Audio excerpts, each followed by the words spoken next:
We are in episode 11 of the thumbnail generator and we are one feature away from launch. Today we're adding session saving. Okay, amazing. And now let's see, we can restore the house with the pool.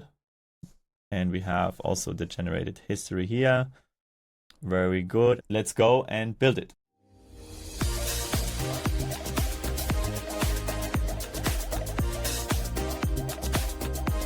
Welcome back to Vibe with AI. I'm Nino and I am coding with Cursor and Claude. We've come a long way in creating my first application that is our thumbnail generator. We have created the front end, we have hooked it up with the back end, we have authentication, we added Stripe, we added the Gemini API key and the ideogram API key for image generation. You can add your character. Now we are one feature away before we actually gonna launch, which is session saving. From now on, all your sessions will be auto-saved, all your generations and iterations of the thumbnail will be saved. This will be depending a little bit on your tier. Whatever you're subscribed, you will have longer saving times or less saving times, but I'm absolutely excited for this feature. We're gonna work with Claude for a comprehensive implementation plan. Let's go ahead and start the process. We're gonna use the Opus model, the harder thinking or the more expensive, better AI model from Claude. How we can actually set this up is by typing /model. And then you can choose between Opus for complex tasks or the default, which is recommended, which is the Sonnet 4.5. So for the planning mode, for creating the original task and plan and doing the research, we use Opus. And then for the actual coding, we do use Sonnet to save some tokens. And Sonnet is actually very good at the coding executions. So there you go. We chose Opus for the model. And now we're gonna let the AI agent, the Opus model, know what we're aiming to do and create a plan. Today's task and aim is to create a new feature for the thumbnail generation app that is saving sessions.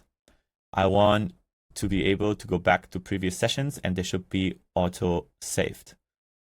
I envision the free tier to have sessions saved up to a week. I envision the creator tier to have their sessions saved up to 3 months. And the studio tier should be able to have the session saved for an entire year. In terms of the backend, how I see it happening is that we create a session saving table where we save the JSON metadata of each image and also each iteration and each prompt in JSON data, while the actual image file we save in a bucket. I'm not sure if we need to create a separate bucket for that, or we can actually use the current bucket that is already saving our thumbnails anyways. So the first step would probably be to set up this session table in the backend. Later, we need to create a UI that is facing the user. I see a sidebar that is foldable on the left side that you can unfold, pretty much like any AI chat interface these days also. And the sessions get automatically saved with an automatic name that we pull out from a prompt. So there needs to be automatic naming. And then maybe we can show yesterday, previous 7 days, and then everything after that just in a list. It will be good that the user can also change the naming of their sessions so the user can remember the sessions better. And obviously, if someone clicks on the sessions, all former thumbnails and iterations should come up and the user should be able to iterate from there. Please come up with an extensive plan, think ultra hard. Feel free to use web research if it's needed and break it down into small executable tasks that we can do step by step, sort of like PRs. Save the plan and the tasks in an MD file that we can later reference and execute. There you go. Let's send this off. Claude Opus 4.1 at this stage will actually do all the research. Amazing. And we'll save all the plan in an MD file, and also will break down in executable step-by-step tasks that then we can later give to the Sonnet 4 agent. We need to save the images and the iterations and the whole session in our backend. And how we do that is by creating a new table that I believe that the agent will give me then the SQL code to run in the SQL editor to create that table. And then we need to think about row level security. We need to think about how we storage the data, which I believe in JSON data, we are saving all the metadata, which is the prompt, which is the name of the thumbnail, which is, well, all the metadata basically that gets sent with a thumbnail generation. However, the images, the base 64 files, they're already saved in a bucket, and we can just store the URL, the link to that image. So when then we pull up a session, the images can be pulled from the bucket and the metadata can be pulled basically from our table. That's, as far as I understand, it should be working. And that will be the first step to create the session table in our Supabase backend. And then we move on from there, creating the UI on the front end and then making it all functional step by step. We send off the agent with the command think hard. So there are basically 3 commands. You can tell the agent to think hard, or to think ultra hard.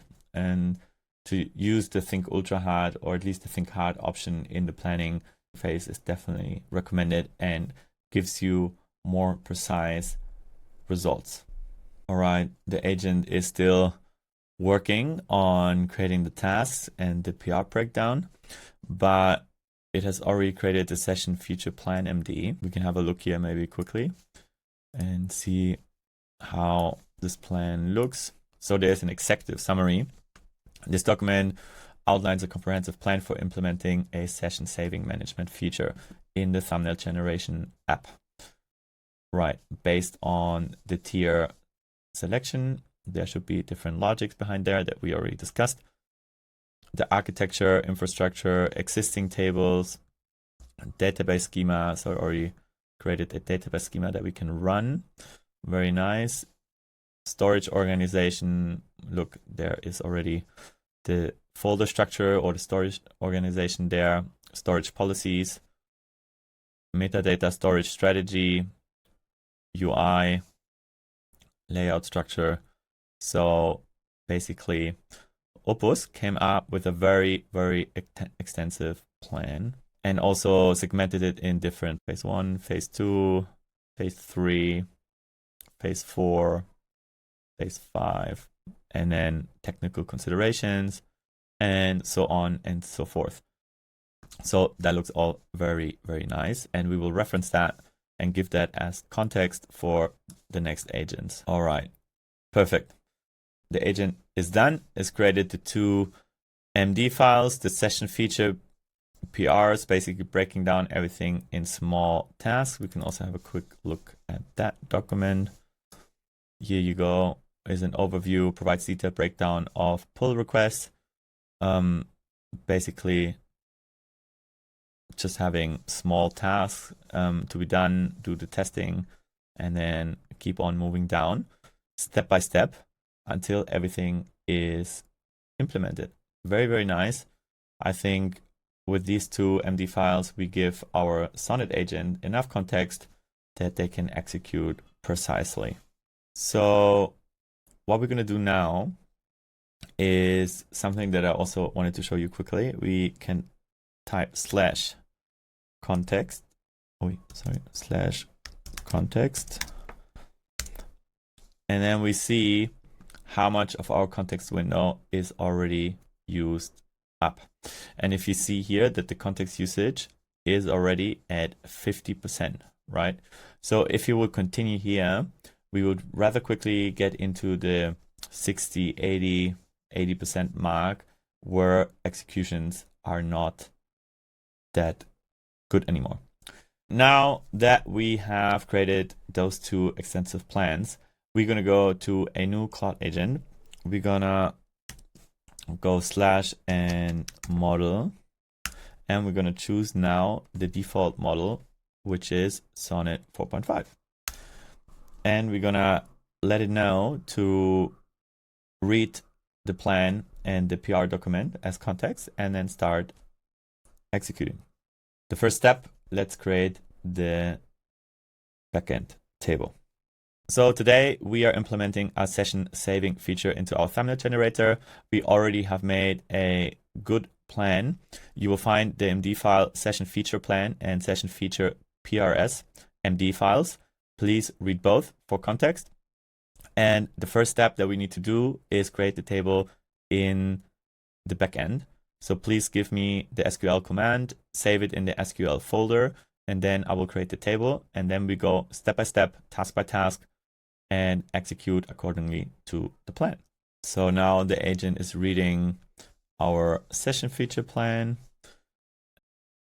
And like this, we have a fresh context window, but we basically have all the knowledge in a very precise form that our Opus agent came up with in the planning session.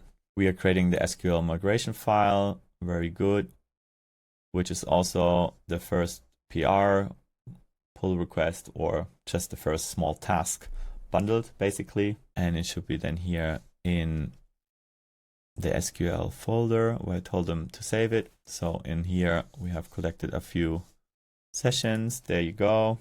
The agent has created several. Okay, don't ask me again, just save it all. So number one is always accept. Number two is accept and don't ask me again for this particular session and for this kind of task. So like this, you can speed up the process also a little bit. Perfect. The agent has finished the first task. I've created all 5 SQL migration files. Okay, 5. I wasn't aware. Those are 5. It created a create session generations table SQL, a create session prompts table, and a create session functions table, and a create sessions cleanup job SQL. All right, well, let's get going and run all those in the backend. All right, here we are in our Supabase thumbnail generator project, our backend, and we go to the SQL editor. And here we're gonna run our scripts. So let me copy the first.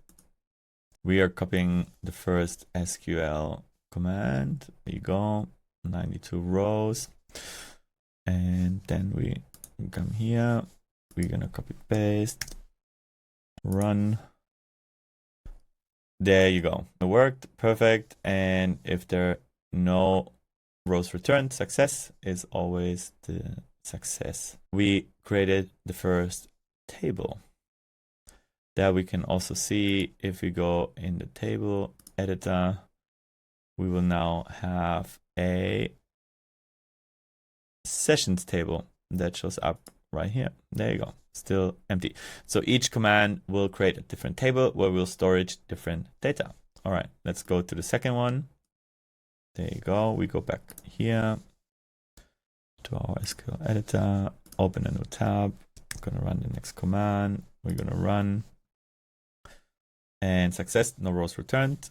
So that worked as well.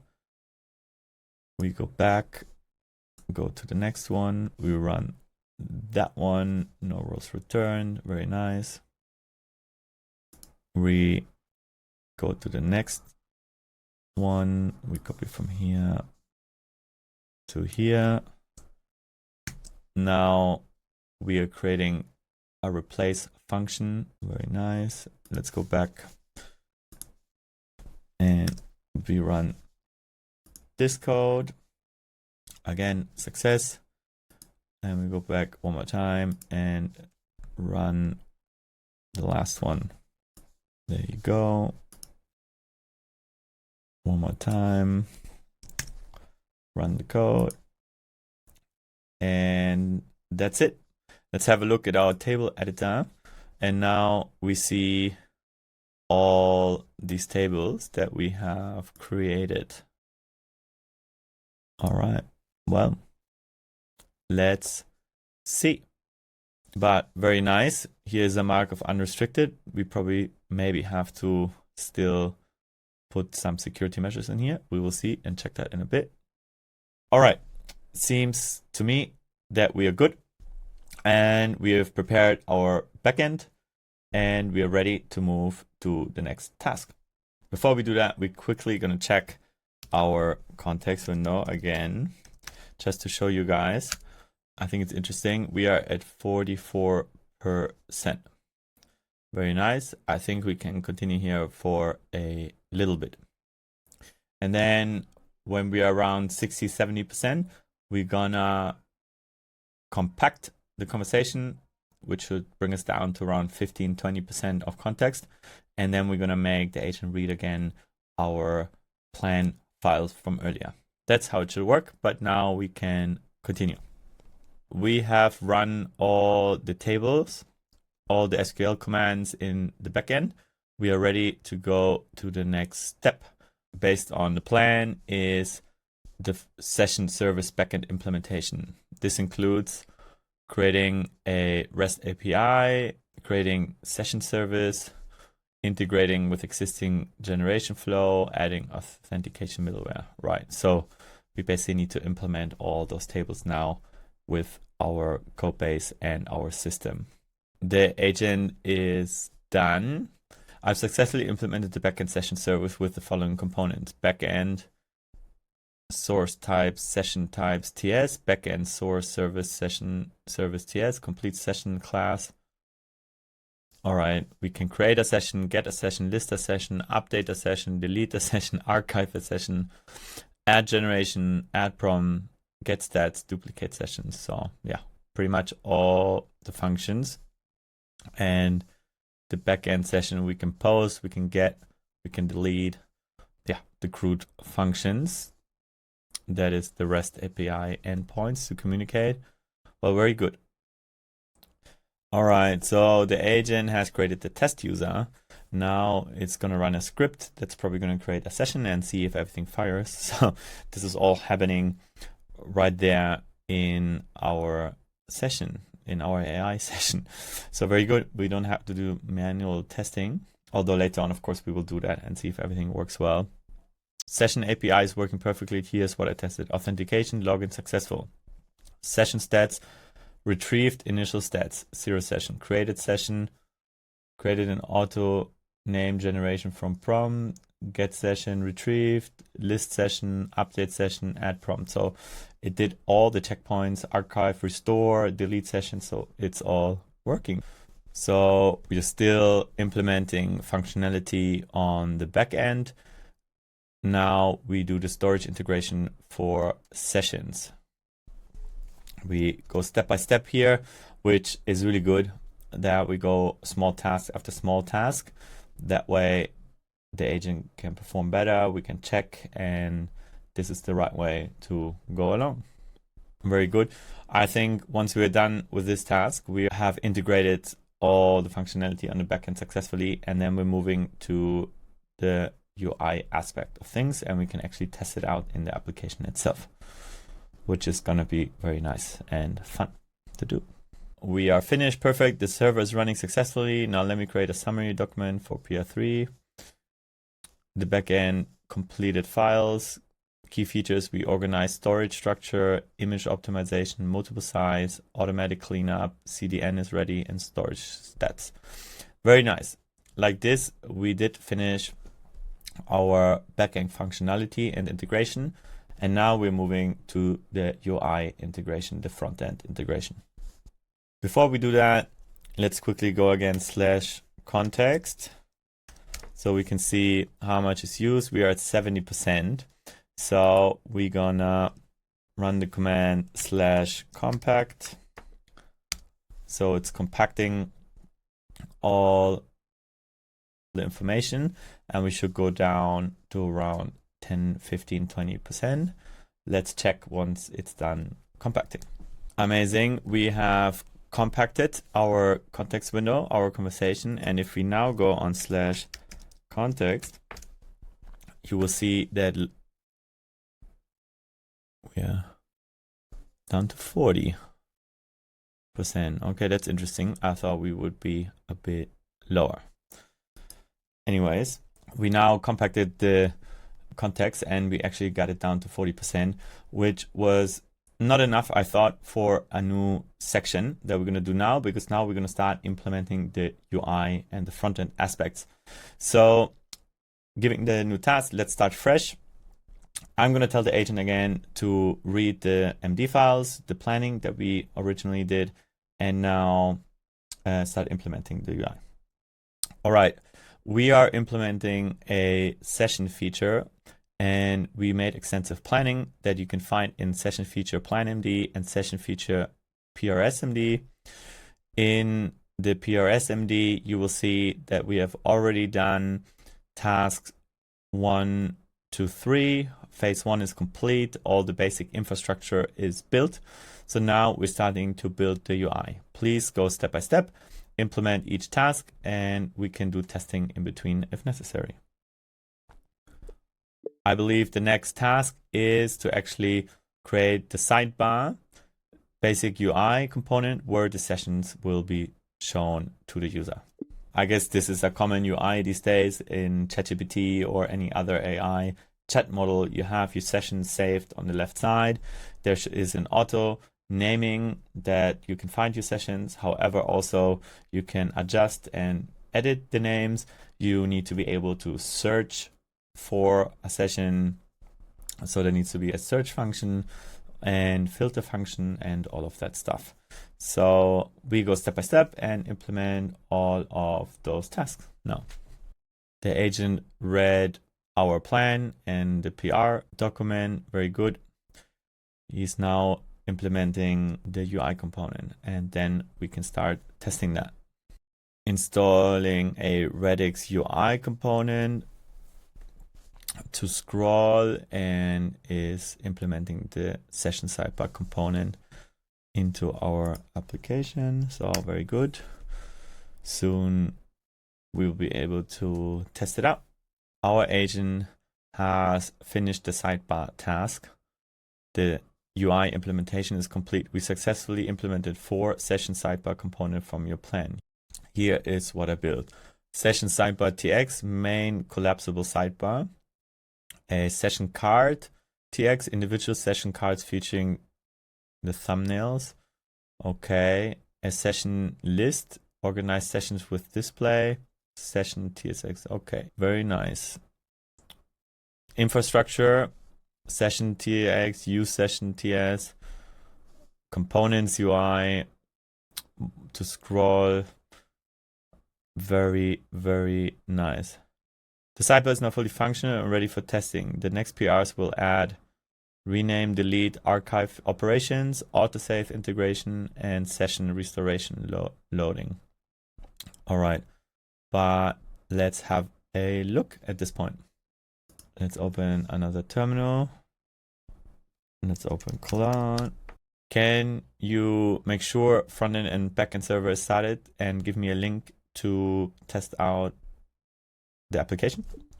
Let's get the link from the local host so we can open the application, and then we will test. All right, there you go. Backend server and front-end server. We're gonna log in with our user, and I can see here on the right there is this error message, sessions, search for sessions. That looks very nice. We have no sessions yet. I believe that there's no functionality yet, but the component looks actually very, very nice. So step number 1 looks great. So task number 4, the session sidebar component, we have done it fantastically. What we now will implement are some functions. The inline rename functionality, the delete function, archive operation, duplicate sessions. All right, perfect. Let's go ahead and create this functionality.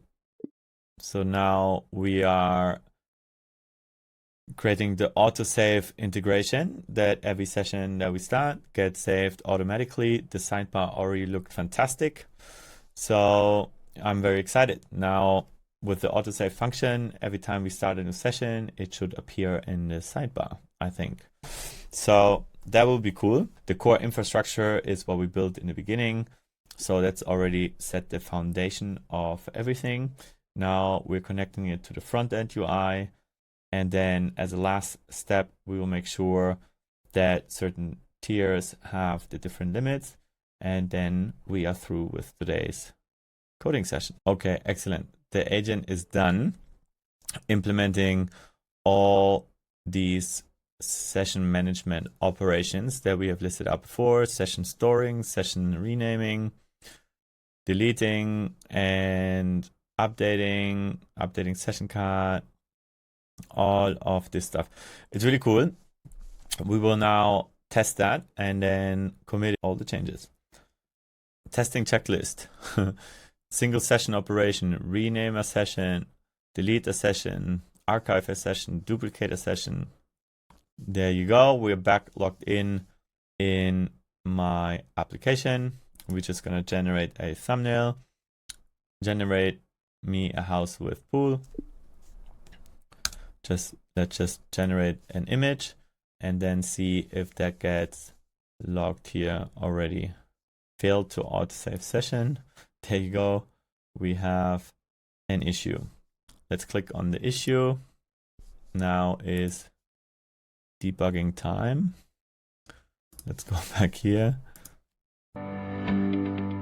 Let's check the session saving autosaving function out. We're just going to create any image. Give me a house with swimming pool. And then we're going to generate the thumbnail. It's generating. Look, it already saved the session there. Okay. Now I do have a thumbnail. And it shows up here, but it says 0 thumbnails. Less than a minute ago. We need to improve the styling of the card. All right, nice. So I think it worked. The autosave worked. It also had a good naming. It didn't save the thumbnail, but maybe that's a functionality that comes next. And I wasn't able to restore a session, but that's probably also something that comes next. I do want to simplify it even more. It now showed me how many thumbnails are in there. We don't need that to show. And when it was saved, also, we didn't need it to show. I think there should just be a divider of, in the sidebar, once we hit more than 7 days, or there should be like basically like today, and then only the sessions of today should be showing in there. And then there should be last 7 days, if applicable.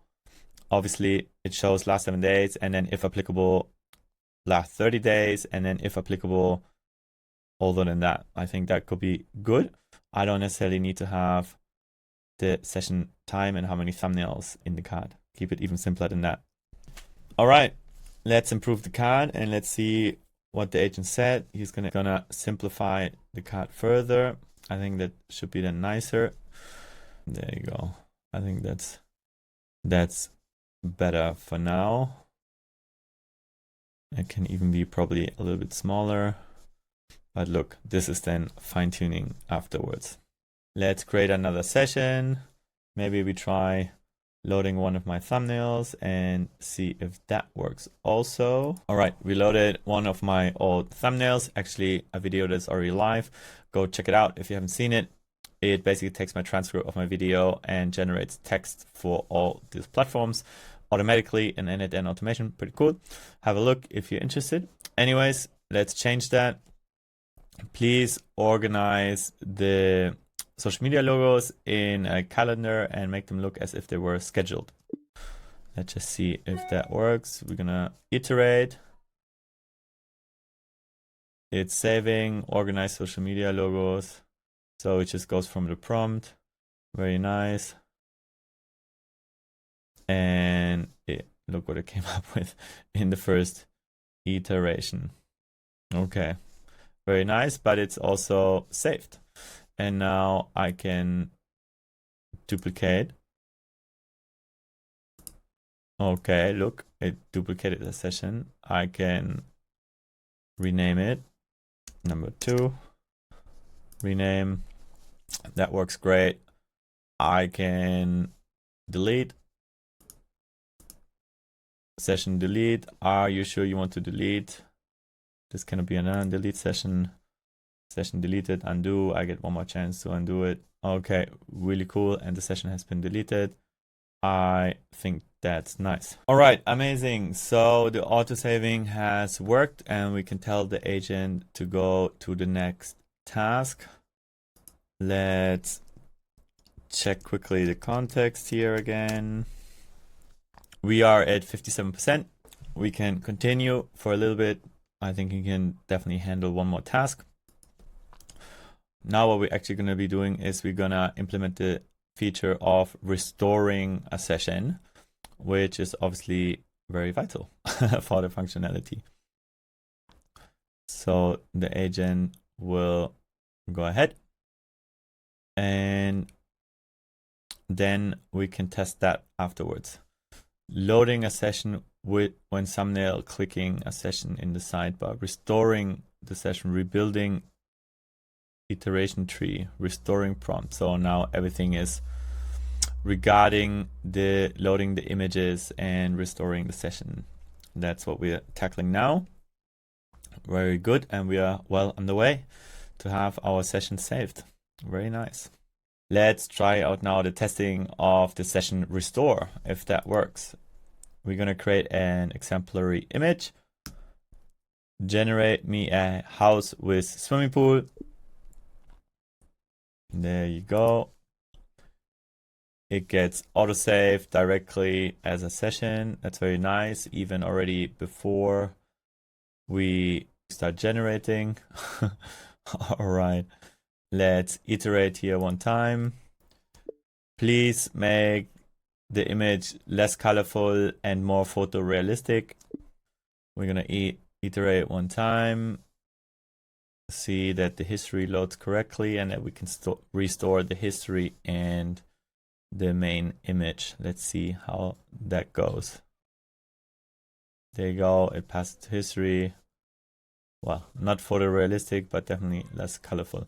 All right, let's start fresh.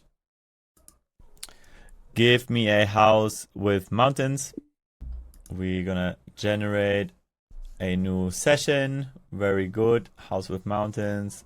House with, well, the naming logic needs to improve a little bit, but it is working. Mountain escape. All right. Get rid of all text.